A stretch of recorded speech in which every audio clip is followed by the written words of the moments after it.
Catholic कलीसिया की तारीख 2000 साल पुरानी है।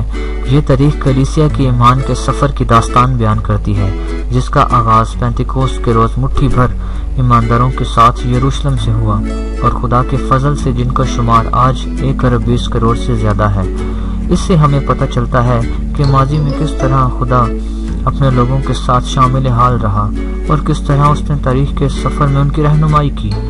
मसीह में आप सबको सलाम। दोस्तों, मैं हूं शदाब एंजल और आप देख रहे हैं वॉइस ऑफ कैथोलिक।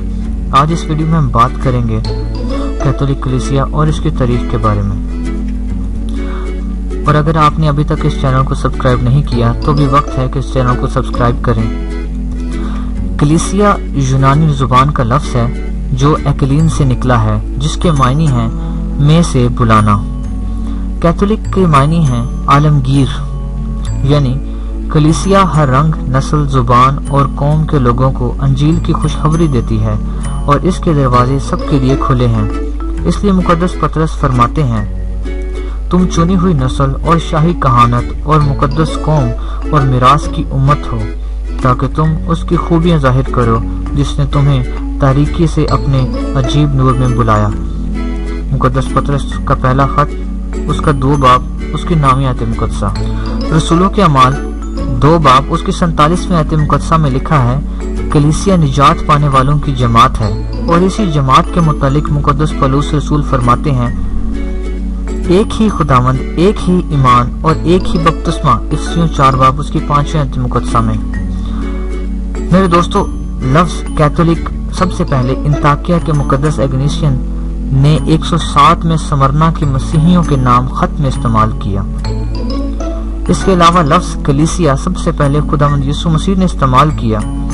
मुकद्दस मत्ती 16 बाब, उसकी 18वीं आयत मुकद्दसा में खुदावंद यीशु मसीह मुकद्दस पतरस से मुखातिब होकर फरमाते हैं, तू कैफा है और मैं इस कैफा पर अपनी कलीसिया बनाऊंगा और आलमी अफसल के दरवाजे उस पर गालिब न आएंगे।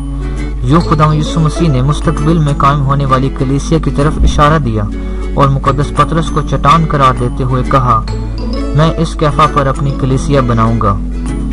और इससे हमें यह भी पता चलता है कि कलीसिया का मालिक खुदावंद है, कलीसिया उसकी है। खुदावंद यीशु मसीह आसमान पर जाने से पहले अपने रसूलों को हुक्म दिया, तुम जाकर सब कौमों को शागिर्द बनाओ और बाप, बेटे और रूह कुदस के नाम से बपतिस्मा दो और उनको तालीम दो कि उन सब बातों पर अमल करें जिनका मैंने तुम्हें हुक्म दिया है। और देखो, मैं दुनिया के आखिर तक हर रोज तुम्हारे साथ हूँ। मुकद्दस मत्ती 28 बाब, उसकी 19वीं से 20वीं आयत मुकद्दसा। खुदावंद यीशु मसीह के आसमान पर जाने के 10 दिन बाद ईद पेंटिकोस्ट थी। दरअसल पेंटिकोस्ट यूनानी जुबान का लफ्ज है जिसका मतलब 50वां दिन है। इस ईद को हफ्तों की ईद भी कहा जाता था। इसके अलावा ये फसल काटने की ईद भी कहलाती थी, क्योंकि ये गंदम की कटाई के बाद मनाई जाती थी। पेंटिकोस्ट पर एक निहायत अहम वाकया पेश आया। बहुत से खुदा तरस यहूदी यरूशलेम में ईद मनाने के लिए जमा थे। वो दूर दराज के इलाकों से आए हुए थे और फर्क बोली बोलते थे। खुदावंद यीशु मसीह के शागिर्द भी एक जगह जमा थे कि यकबारगी आसमान से ऐसी आवाज आई जैसे तुंद हवा का सन्नाटा होता है, और उससे सारा घर जहां वो बैठे थे गूंज उठा और आग के शोले की सी जुबानें उन्हें दिखाई दी और जुदा जुदा हर एक पर ठहरी। वो सब रूह कुदस से भर गए और दूसरी जुबानें बोलने लगे जिस तरह रूह ने उन्हें बोलना अता किया था। पेंटिकोस्ट को रसूलों पर रूह कुदस के नज़ूल की ईद भी कहते हैं। पेंटिकोस्ट के दिन तुंद हवा का सन्नाटा हुआ जो इतना शदीद था कि उसकी आवाज से लोग भागे और जानना चाहते थे कि क्या वाकया हुआ है। जब आवाज सुनाई दी तो हजूम लग गया और लोग ये देखकर हैरान हुए, क्योंकि हर एक को ये सुनाई देता था कि ये मेरी ही बोली बोल रहा है। और वो हैरान होकर आपस में कहने लगे, देखो ये जो बोलते हैं, क्या ये सब जलीली नहीं? रसूलों के अमाल उसके 2 बाब, उसकी 7वीं आयत मुकद्दसा में पढ़ सकते हैं।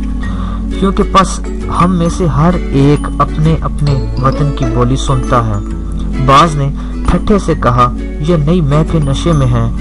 ऐसा मुमकिन न था क्योंकि अभी तो सुबह का वक्त था। ज्यादातर लोग जो नई मैं के नशे में होते हैं वो इतनी जल्दी सुबह के वक्त नशे में नहीं हो सकते। तब मुकद्दस पतरस ने उन 11 के साथ खड़े होकर यहूदियों को मुखातिब करके कहा, हम नशे में नहीं हैं। ये वो वाकया है जिसके बारे में योएल नबी ने बहुत पहले पेशनगोई की थी। फिर मुकद्दस पतरस फरमाते हैं कि यीशु नासरी एक शख्स था जिसका खुदा की तरफ से होना उन मोजज़ात और अजायबात और करिश्मों से तुम पर साबित हुआ जो खुदा ने उसकी मार्फत तुम में दिखाए। मुकद्दस पतरस ने तब उनको याद दिलाया कि तुमने उसे बेशरा आदमियों के हवाले करके कत्ल किया। याद रखें कि पिलातुस यीशु को छोड़ देना चाहता था, मगर यहूदी चिल्लाते थे कि इसे सलीब दे। मुकद्दस मरकस की अंजील 15 बाब उसके 13वीं से 15वीं आयत तक आप पढ़ सकते हैं। रोमियो ने उसे मसलूब करके कत्ल किया, लेकिन खुदा ने उसे मौत के दुखों से आजाद करके जिंदा किया और वो बहुत से लोगों पर जाहिर हुआ। मुकद्दस पतरस की इन बातों ने लोगों पर ऐसा असर किया कि उनके दिल छिद गए और वो अपने किए पर पशेमान हुए। उन्होंने मुकद्दस पतरस और बाकी रसूलों से कहा कि ऐ मर्दों भाइयों, हम क्या करें? तब पतरस ने उनसे कहा, तौबा करो और तुम में से हर एक अपने गुनाहों की माफी के लिए यीशु मसीह के नाम पर बपतिस्मा ले, तो रूहुल कुदुस इनाम में पाओगे। रसूलों के अमाल 2 बाब उसकी 38वीं आयत मुकद्दसा में। जिन्होंने मुकद्दस पतरस की बात कबूल की उन्होंने बपतिस्मा पाया। उसी रोज तकरीबन 3000 बपतिस्मा पाकर शागिर्दों की जमात में शामिल हुए। मेरे दोस्तों, सन 33 में पेंतीकोस्ट का दिन कलीसिया के आगाज का दिन है, क्योंकि इस रोज निजात पाने वालों की एक जमात वजूद में आई जो कलीसिया कहलाने लगी, जिसके बारे में खुदावंद यीशु अल मसीह ने मुकद्दस पतरस से कहा था। इसके बाद मुकद्दस पतरस और रसूलों के बशारती सफर और मुनादी से कलीसिया में इजाफा होता गया, जो तमाम दुनिया में फैल गई। अब यह दुनिया में सबसे बड़ी कलीसिया है, जिसका एक ही सरबराह है जो पोप या पापा आजम कहलाता है। पापा आजम मुकद्दस पतरस का जानशीन और जमीन पर खुदावंद यीशु मसीह का कायम मकाम और कलीसिया का दीदनी सर है। वो आलमगीर कलीसिया का सरबराह है। सब बिशप, काहिन और ईमानदार उसके मातहत होते हैं। हर एक बिशप कलीसिया के एक हिस्सा की पासबानी करता है। कलीसिया का यह हिस्सा डायसिस कहलाता है। हर डायसिस छोटे कलीसियाई हलकों में तकसीम होती है जो पैरिश कहलाते हैं। डायसिस का एक बिशप हर पैरिश की पासबानी के लिए एक काहिन मुकर्रर करता है जो पैरिश परिस्ट कहलाता है। ये काहिन अपने पैरिश के लोगों का रूहानी बाप और पासबान होता है। मेरे दोस्तों, कैथोलिक कलीसिया जो तारीख में 2000 बरस का सफर तय कर चुकी है और इसका ये सफर जारी है। तारीख में कोई भी इंसानी इदारा इतनी लंबी मुद्दत के लिए अपने वजूद को कायम नहीं रख सका। चूंकि कलीसिया का निजाम इलाही मर्जी के तहत चल रहा है, इसलिए ये कायम है। कलीसिया की सरबराही और पासबानी का काम भी खुदावंद की तरफ से है, इसलिए इस क़यादत के तहत इतना बड़ा इत्तेहाद कायम है। ऐसा इत्तेहाद सच्चे इख्तियार के बगैर कायम नहीं रह सकता। तारीख गवाह है, जिन्होंने इस इख्तियार को तस्लीम नहीं किया वो टुकड़ों में बढ़ चुके हैं। इसलिए हमें अपनी आलमगीर कलीसिया और इसकी सरबराही करने वालों पर फख्र है। दोस्तों, अगर आपको ये वीडियो पसंद आई तो इसको लाइक, कमेंट और शेयर करें। Thank you.